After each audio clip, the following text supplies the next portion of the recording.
Hey, if we haven't met, my name is Tim. So glad that you guys are here. And we are concluding our series today, Living Our Mission. And to get things started, we're talking about light. That passage just talked about light.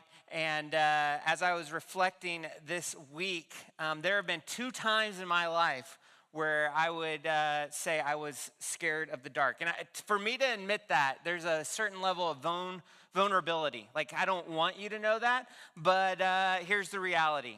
I'm scared of the dark, okay? And you hear that and you're like, who did we hire? No, I'm not talking like I need a nightlight in my room type of scared of the dark. I'm talking there have been 2 times in my life where it's like if I don't get light, I might die.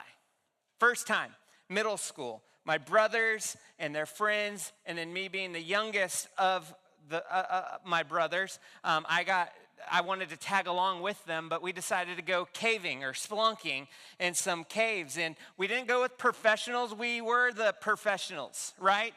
And we had discovered where we were living that there were caves close by. And so we're like, dude, we got to go check this out. So we go, and we're exploring these caves. 2 things I learned real quick. You make a few turns within a cave, all of a sudden you don't see the light anymore. And so you're clinging to your flashlight as though it is life, that you need it in order to survive. Second thing I learned is it's good to invest in good flashlights. We got to a point in the cave where we had to swim. Listen, this is dumb. Students don't do what we did, but we had to swim through one part of the cave to get to another part of the cave. No, my parents didn't know about this. Hi, Mom and Dad. So glad you're learning about it now. And our lights got wet and started to go out and flicker. And you imagine the feeling you get being deep in a cave, already having experienced, hey, look what happens when you turn the light off. You can't see anything. And now, all of a sudden, it becomes reality of if this light goes out, I don't know how we're going to find our way back. I don't know if anyone knows where we're at. And so how will we survive? Thankfully, one of the flashlights we had just enough life, just enough flicker to get us back to where we could see the cave entrance. And it was like a load off of our shoulders. Second time. I'd like to admit it was in high school, but it was just a few years ago. And I'm reminded of this experience every time because right off of exit 11, there is a billboard for the Lost Sea Adventures. Another cave story. Get to see it every day. But it's great. If you got kids, family, go. It's fun. Like there's literally a sea in the middle of this cave that you get to take a boat ride on, and there's blind fish, so you can check that out. But you get to the point in the tour with a professional where they're like, hey, we're going to turn the lights out now, and you're going to experience absolute darkness. I'm like, okay, I've done that before. Let's see what happens. And so they're like, don't worry. The moment that you're going to feel like freaking out, we'll turn the lights on. It's like, okay, let's do this. So they turn the light off, and as soon as the light goes out, I don't know what comes over me. It feels like 100 pounds just gets put on my back. I start breathing heavy, and I don't know why or what, but I'm like, turn it on, like under my breath. Turn it on, trying with the people I'm with so that they don't think it's me. But then at a certain point, really quickly after that, I don't care. And I'm like, turn on the lights. And finally, they flip on the lights, and everyone's looking towards me because the voice was coming from that direction. And I'm just like, is this guy, trying to pass the blame, but in the moment, I don't know what came over me, but I was hoping the lights would come on, and they did. And Lost Sea Adventures proved to me that I am scared of the dark. There you go. I share this story, maybe because they're funny, but at the same time, as I was reading Matthew chapter 5 this week, it put into perfect perspective to me that we as the church, we as Christ's followers, what we're supposed to be to the world. Over the last few weeks, we've been talking about living our mission, the mission of every follower of Jesus that has been given to us. We put it this way, we're to love God, love people, and make disciples. Our expression of that mission here at Two Rivers Church is this right here. And we're going to say it together, all right? So here we go. You ready? On three, we're going to say this together. 1, 2, 3. We connect people to a caring family that is being transformed by Jesus to impact the world around us. Good. Hey, give yourself a round of applause. I hope by now you can say that. If not, we got little cards you can take with you. We want this to be on the forefront of your mind. But I love that this mission statement, that Jesus' mission for us doesn't just stop at life transformation, being transformed by Jesus. But if you look, it continues on to impact the world around us, to make disciples who make disciples who make disciples. Notice it doesn't stop there, that we were called for a purpose and to be on mission to impact the world around us. Now, I don't know about you. When I hear that, that sounds exciting at first, but then you start really thinking about it and you're like, seems like a lot of responsibility. How am I supposed to do that, right? You start playing out scenarios in your mind, and where do I start? And that's where we come back to Matthew chapter 5, verse 14. Jesus is talking and says, you are the light of the world. All right? I'm going to use this just as an illustration. Ooh, right? You are the light of the world. To understand this city metaphor, oh, the lights are even going on. I wasn't planning. That's great. All right? To understand this city metaphor, though, imagine you're in a desert climate. Jesus is talking to people in Jerusalem, right? You're in a desert climate. And the idea that he is talking about, if you're lost in the desert and it's dark and you're talking as if you don't know where to go, where to turn, you're out of water, you're out of food, there's no hope, you don't know which way to turn because any direction you don't know if there is life. And then out in the distance, out of nowhere, you see a light shining. The amount of hope, the amount of joy, the amount of just pure excitement that you see a city off in the distance. It won't be lonely, you won't be lost, you won't be hungry, that there's life available for you there.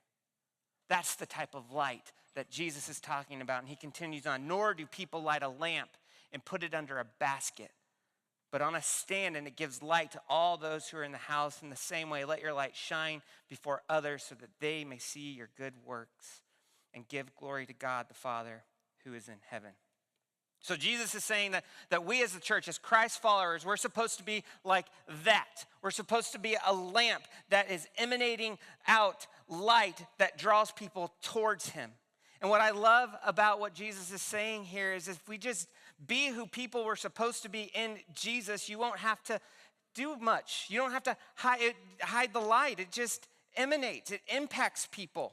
If we allow the gospel to impact us and allow his Spirit to work in and through us, we're like a city who cannot be hidden. It doesn't have to try to shine in the darkness. It just does.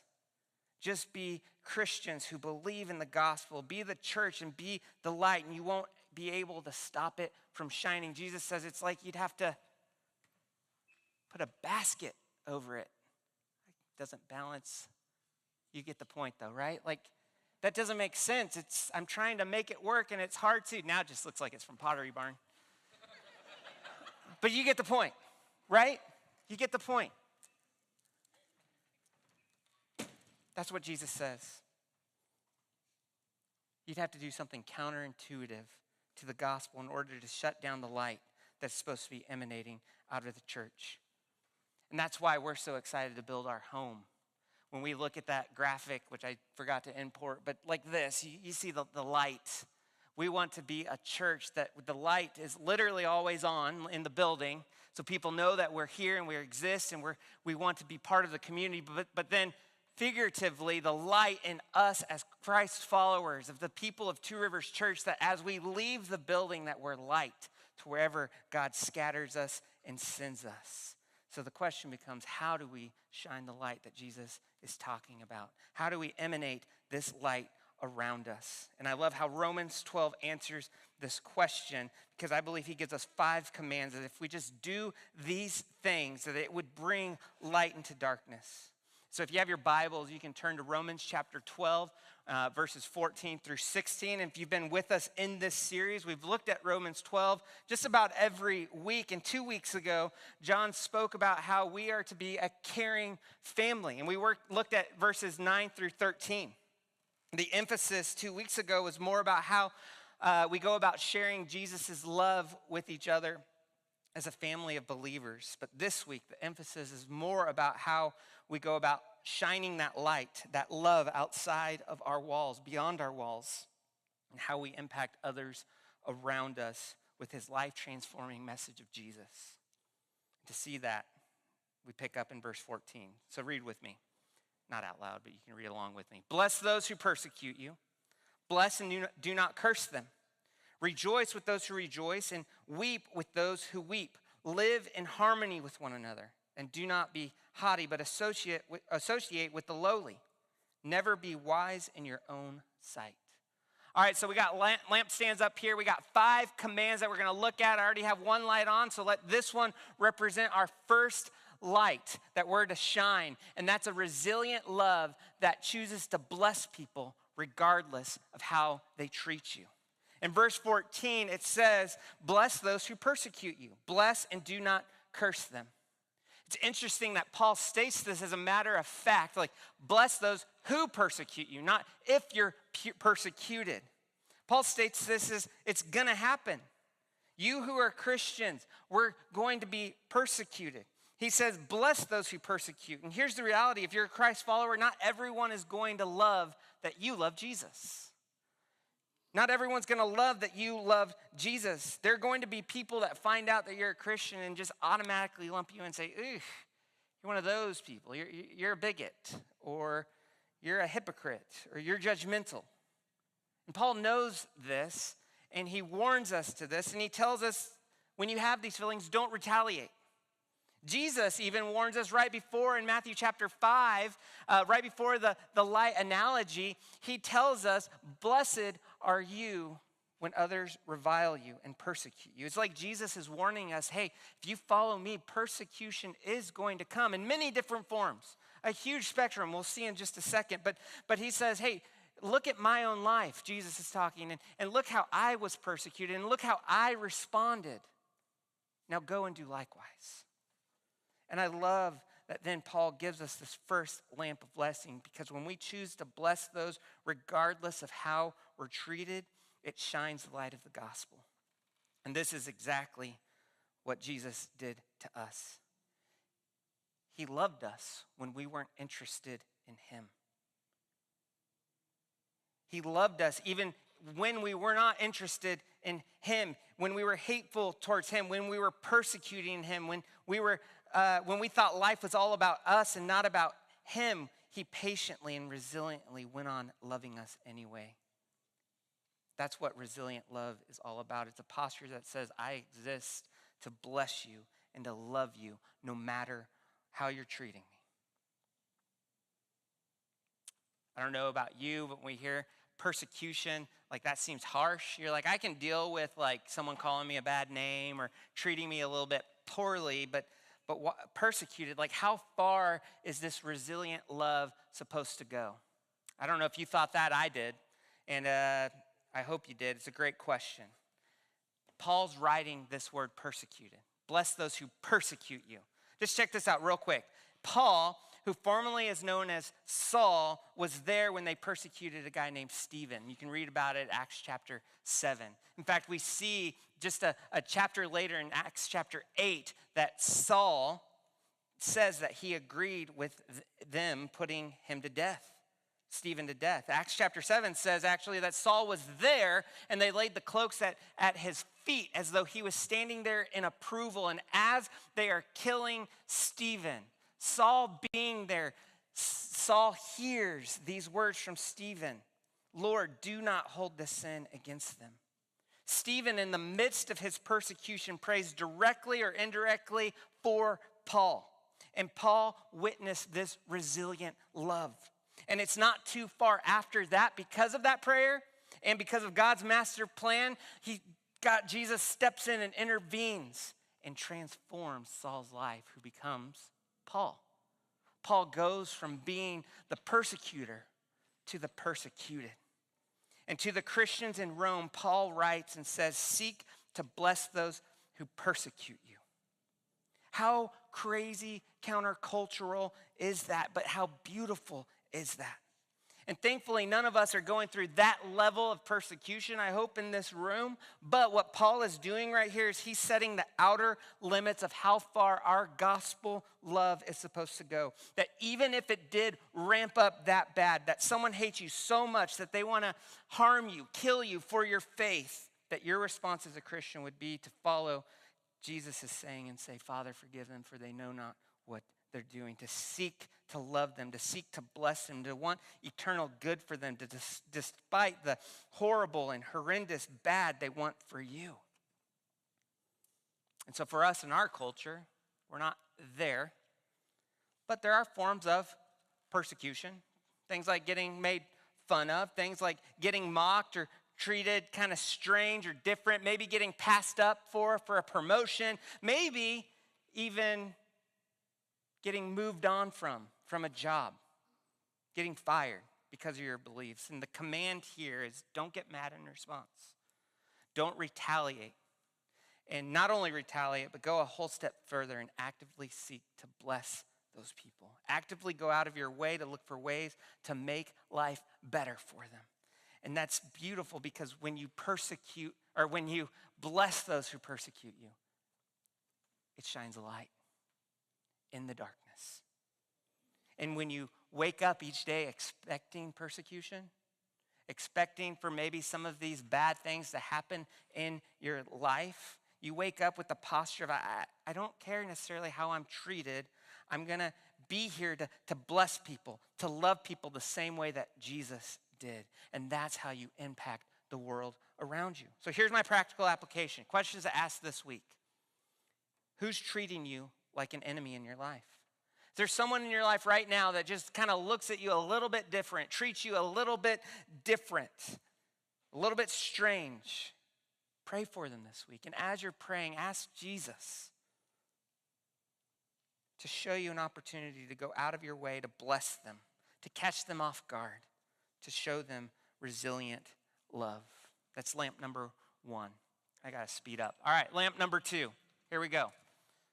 It's a fearlessness that chooses to be with people regardless of their circumstances, all right? Verse 15, rejoice with those who rejoice and weep with those who weep. Do you have people in your life that they're your go-tos? Like when you get good news or bad news, like they're the first ones you call or talk with to share said news about. Well, if it's the best news, they're like your hype men, right? Like they just get super excited for you, more excited even than you may be about the news you're giving. Or on the adverse, the other side of that, are there people in your life where you share things with because when you're going through the storms of life, they're the ones you know will be right by your side. They won't try to necessarily fix the problem, but they'll be there for you. Paul here is saying this is the kind of people Christians are supposed to be, the ones that people want to be around and celebrate and mourn. We're supposed to be the kind of people that whether there's a party or mourning, people want you there.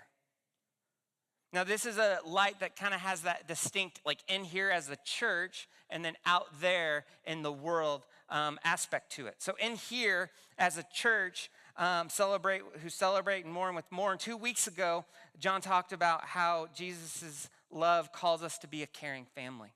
And this includes that we would belong to each other in such a way that when we're mourning, that I would be there, we would be there mourning with you. It's more than just saying, I'm sorry or I feel bad for you, let me add you to my prayer list. But it's a type of mourning where you're saying, I'm going to step in the grief, in the mess of life with you and be there with you.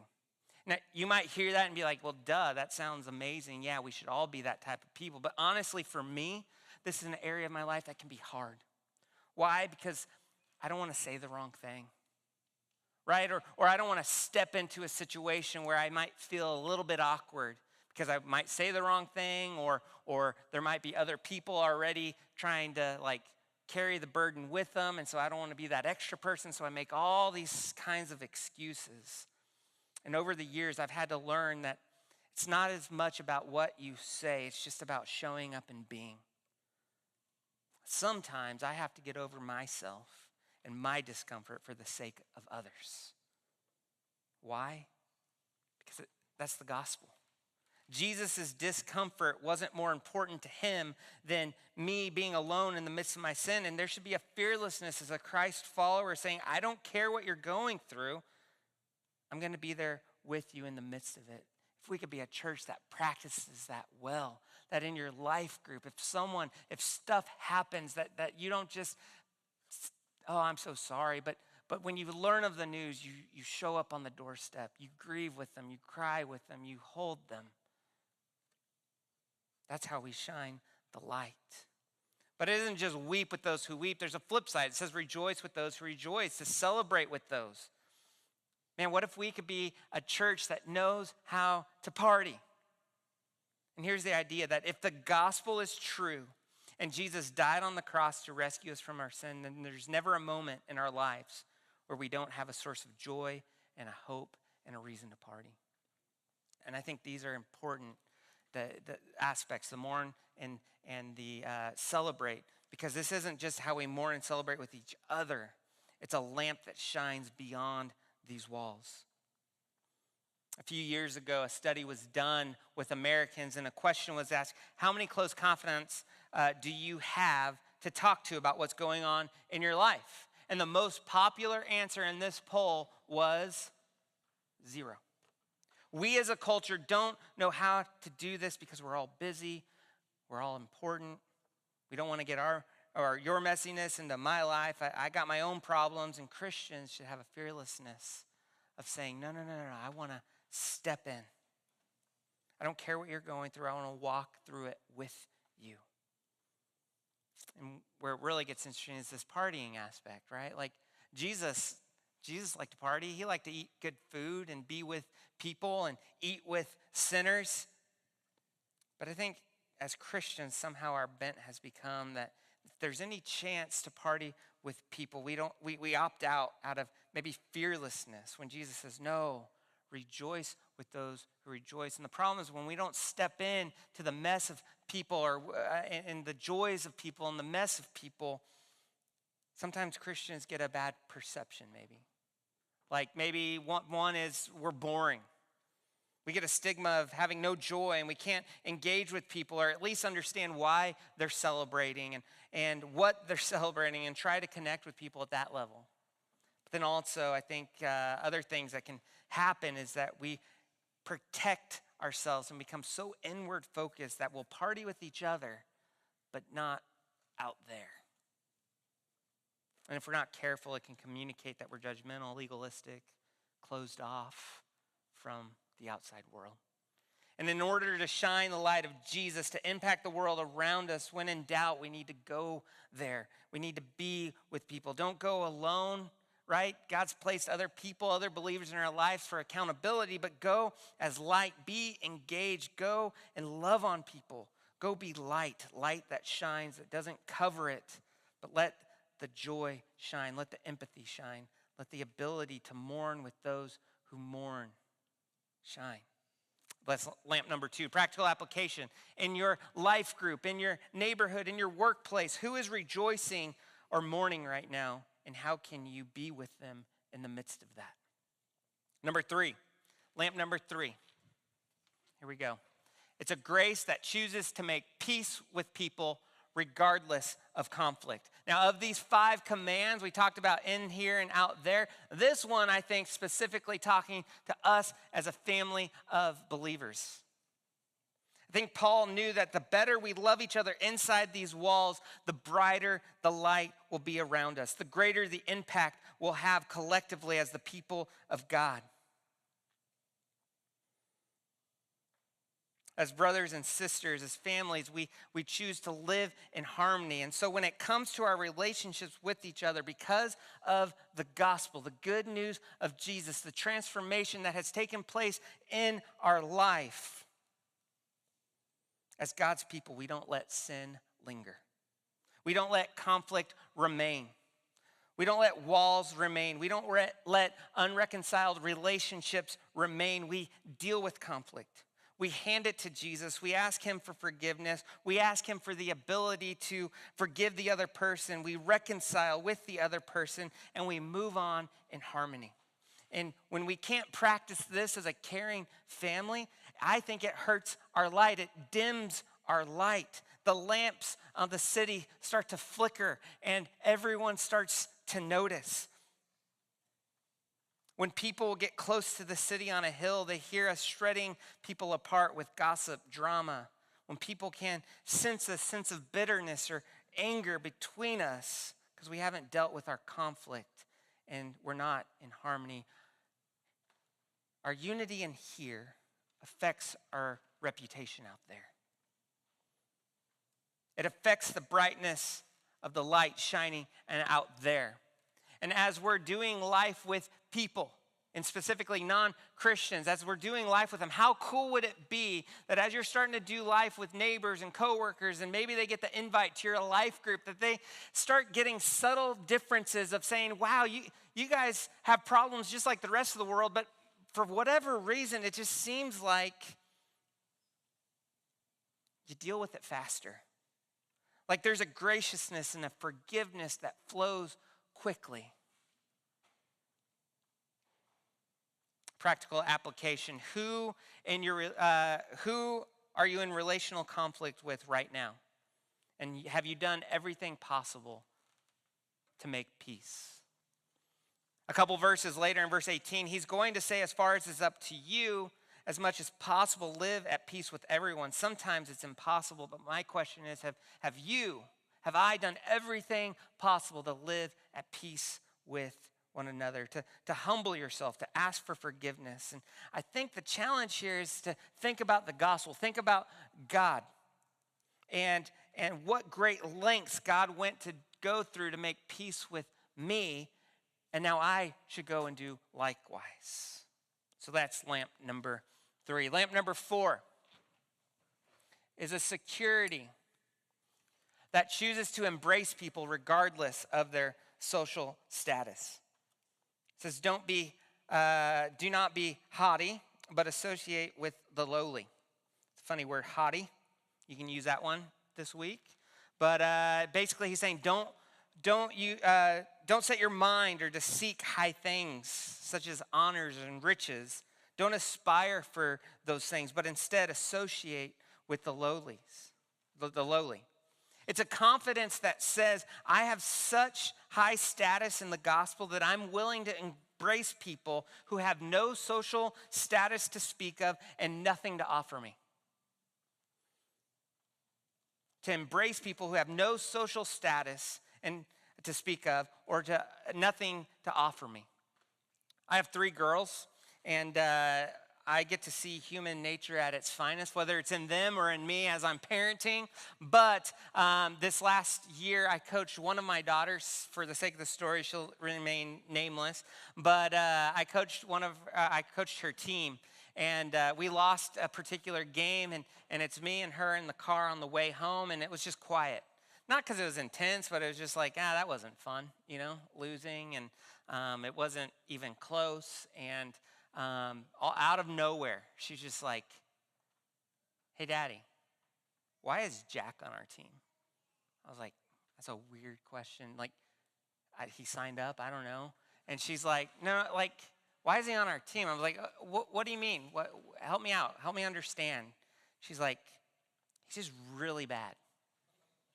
He doesn't seem to get it. He doesn't seem like he wants to play. He doesn't really help us win. He's just there. And I turned around and said, you just put into words what I was thinking. I'm just kidding. I didn't say that. But she was voicing something that I do think we're all prone to think. We all have certain people. We're all prone to certain people.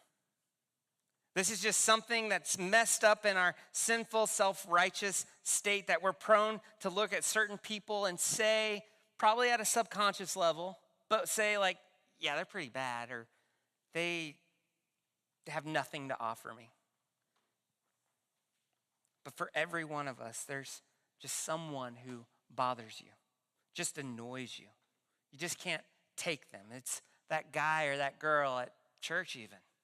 Maybe it's a coworker. Maybe it's a neighbor, someone who says something off the cuff that's trying to be part of the conversation, but when they say it, it just doesn't really connect, and you try to help it connect, but it's been a long day, and you don't have the energy, the patience to help include them, and so you're just over it. You ever been there? You're just annoyed?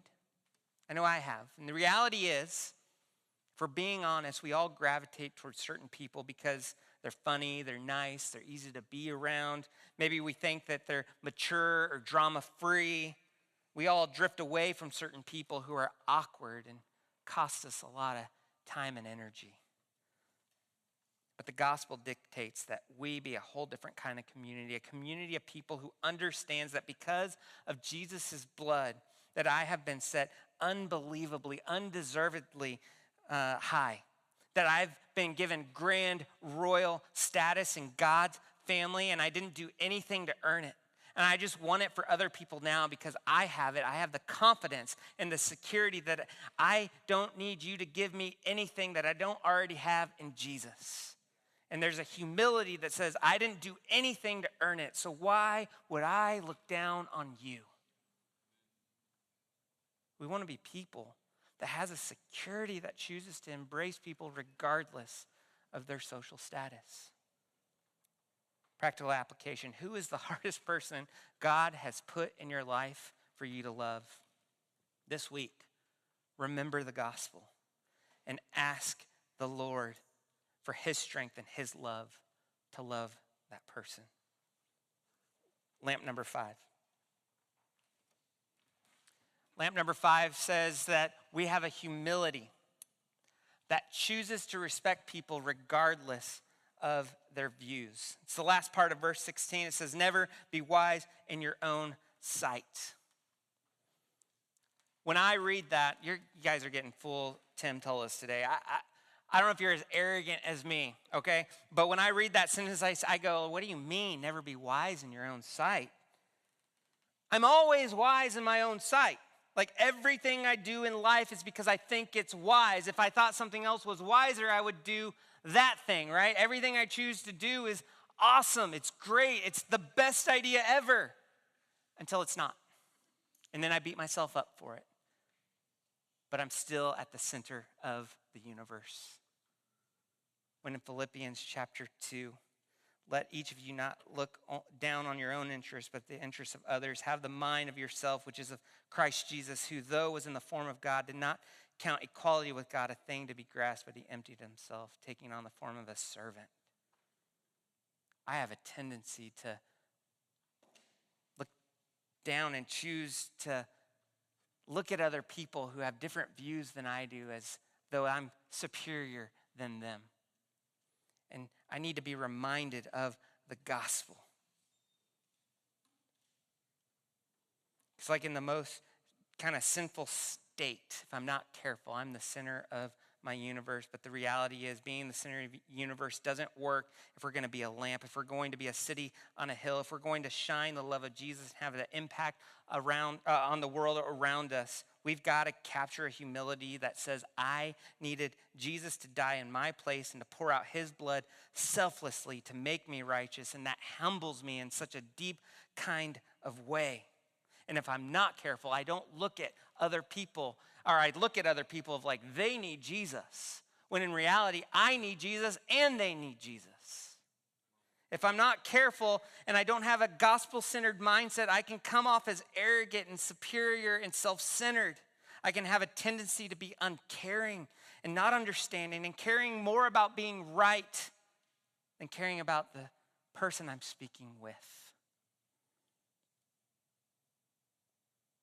I don't ask good questions. I don't pray while I'm having a conversation, asking the Spirit of God to help guide me as I engage in discussion. I forget that they need the same Jesus that I need. I'm not being a light. Practical application. What aspects of another person are most likely to make you feel superior to them? This week, how can you pray for continued gospel reminders and a renewed humility? That was a lot. So what? We got 5 lights shining. Here's what I know. With all of these lights shining, this is the type of light that stomps out darkness. A resilient love, a fearless pursuit, a grace that makes peace, a security to embrace, a humility to respect. That if I have the light of Jesus and these things working in my life, that it stomps out darkness. It pushes back the, I'm in a cave and my flashlight's about to die. I'm in the desert, in the wilderness, longing for hope, food, life type of light. It stomps out that type of darkness.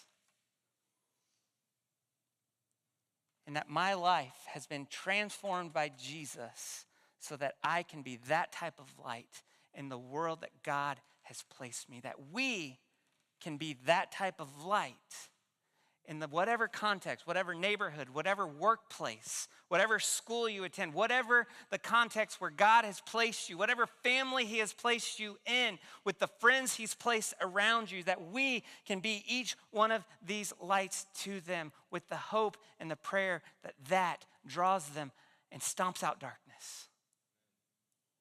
Oh, that we be a place that we connect people to a caring family that is being transformed by Jesus, that we haven't arrived, that it's a process, that each one of these lights, I'm going to be better at it in some days than others, but I'm constantly coming back to the truth and being reminded of the truth of who Jesus is and how he's worked in my life, and that because of that, then I can have that resilient love, that fearless pursuit, that grace that makes peace, the security to embrace people, and a humility to respect people regardless of their views. So we can impact the world around us.